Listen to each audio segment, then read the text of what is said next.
and completely shatter the everyday perception of your absolute favorite sweet treat. Look, if you're someone who can't imagine surviving a single week without a piece of chocolate, you should consider yourself incredibly lucky you weren't born before the 16th century. Today, we're unpacking a history that is wildly fascinating, completely surprising, and in some eras, undeniably dark. Think about a modern chocolate bar for a second. It's sweet, it's solid, it's the ultimate relaxing comfort food. But if we rewind the clock all the way back to 1900 BCE in Mesoamerica, chocolate was a totally different beast. People were taking the beans of the native cacao tree, grinding them up, and mixing them with cornmeal and literal chili peppers. So definitely not a relaxing cup of hot cocoa. It was this intensely bitter, invigorating concoction that frothed with a thick layer of foam. Section 1, a bitter, ancient brew, gods, currency, and rituals. Tracing this history really means taking some massive leaps through time. We're following cacao's crazy evolution from a secret ancient drink in 1900 BCE through a massive cultural collision in 1519, all the way to 1828 when it actually started resembling the mass-produced global commodity you recognize today. You know, if you think we make a big deal out of chocolate today, the Mesoamericans absolutely had us beat. To them, cacao was quite literally a heavenly food. They believed it was a direct gift from a feathered serpent god, Kukulkan to the Maya, and Quetzalcoatl to the Aztecs. And this wasn't just a spiritual thing, it was fiercely economic. The Aztecs held cacao in such high regard they used the beans as actual physical cash. You could literally buy things with chocolate.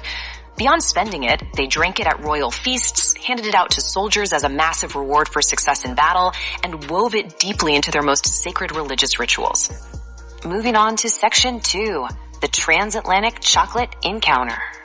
Fast forward to 1519, the Spanish explorer Hernan Cortez rolls into the court of Moctezuma at Tenochtitlan, kicking off the very first transatlantic chocolate encounter.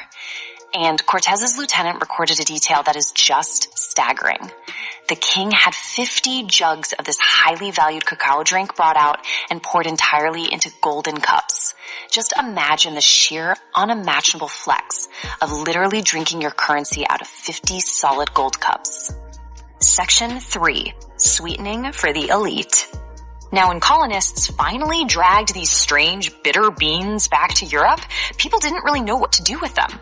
Missionaries had brought back all these salacious stories of native customs, which actually sparked wild rumors across Europe that chocolate was an aphrodisiac. Plus, because it was so bitter, it was mostly just choked down as an upset stomach medicine.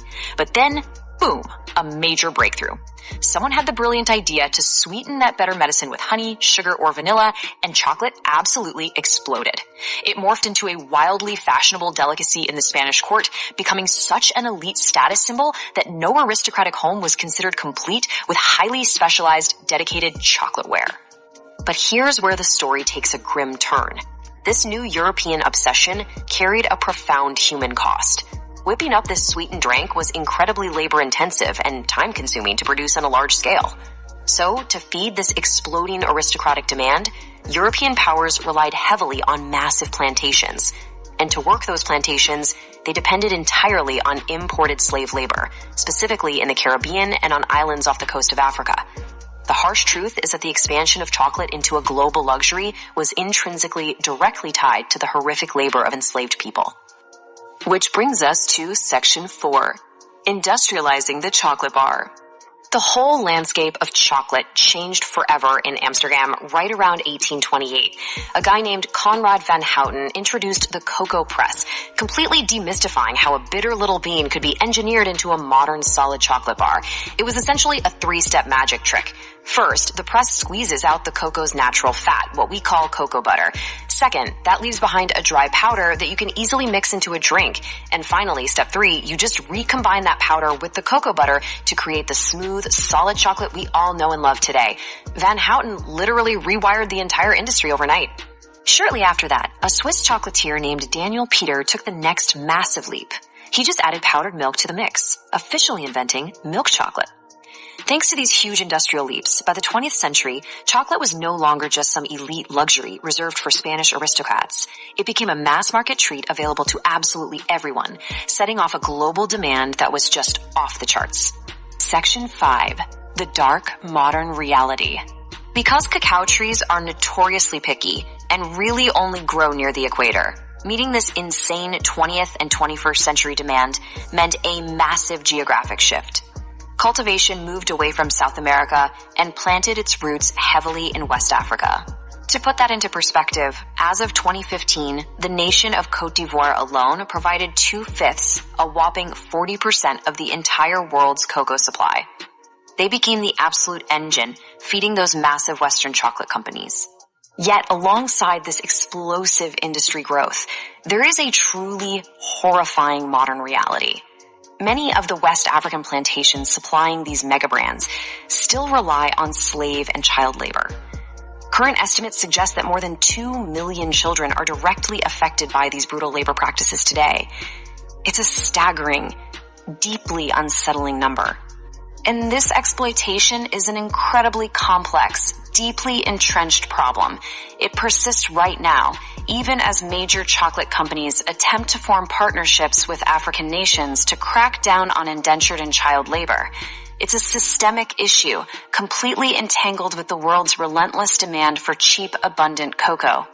So look at where we are today. Chocolate is firmly baked into our daily rituals, and it carries this very specific vibe. Thanks to its colonial associations, combined with a century of incredibly powerful advertising, chocolate is always sold to us as something sensual, something decadent, even a little forbidden. But knowing its real history, the ancient blood, the colonization, and the brutal reality of its production today, tells us exactly where that aura comes from. That glossy marketing is actively masking a very dark, very complex global supply chain. So what should we really take away from this explainer? Well, the next time you rip open a candy bar, maybe just take a second to remember the insane journey of that bean. From a frothing, sacred Aztec currency to an elite European luxury to a massively industrialized commodity that still carries a very heavy human cost. Ask yourself what true costs are hidden inside that simple, everyday wrapper. Because as we've seen today, not everything about chocolate is sweet.